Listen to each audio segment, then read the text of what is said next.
Marco Falzone, nota guida turistica agrigentina, diamo appuntamento a un nuovo invito alla gente, a chi vuole partecipare, venerdì sera con un'iniziativa denominata Illuminiamo il centro storico. Ecco, ci spieghi meglio qual è questo appuntamento questa volta?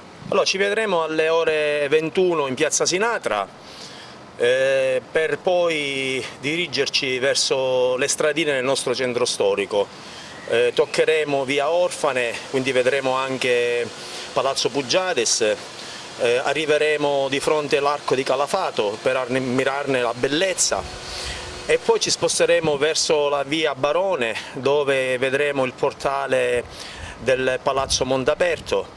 E da lì, da via Saponara, arriveremo a Santa Maria dei Greci, da Santa Maria dei Greci ci sposteremo in zona Castello, zona Itria, Sant'Alfonso, scenderemo verso la Bibirria e da lì raggiungeremo la zona della Camera di Commercio, tanto per essere così un po' più precisi, non dalla via Matteotti, conosciuta come via Bacche, ma una strada interna.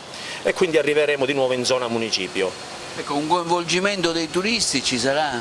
Ma noi speriamo di sì, chiaramente l'iniziativa è un po' particolare, nel senso che noi utilizzeremo delle torce e dei fari per illuminare i portali e anche i palazzi che ad oggi praticamente sono al buio.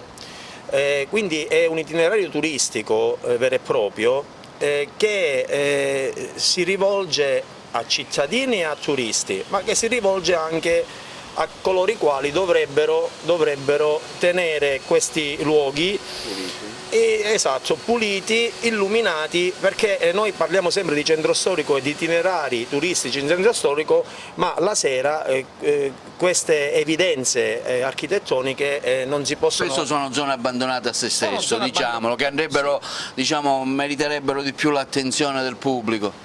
Sicuramente, certo che meriterebbero del pubblico e del privato. È chiaro che però se l'amministrazione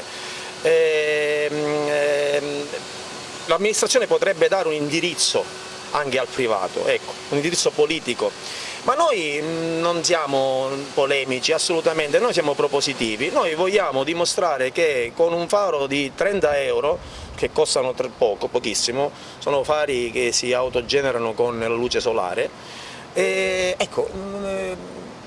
far risaltare un decoro architettonico, un portale, ma ci vuole niente, ci vuole poco, e quindi sono atti d'amore, costano pochissimo e rendono partecipativo l'agrigentino all'interno del contesto del centro storico, partecipativo proprio nel senso che si coinvolgono i cittadini ad amare, ad apprezzare quello che oggi è a conoscere. Senza conoscenza non ci può essere amore, si deve partire da questa passione, amore, conoscenza, e tutto il resto verrà in futuro, potrà arrivare senza problemi.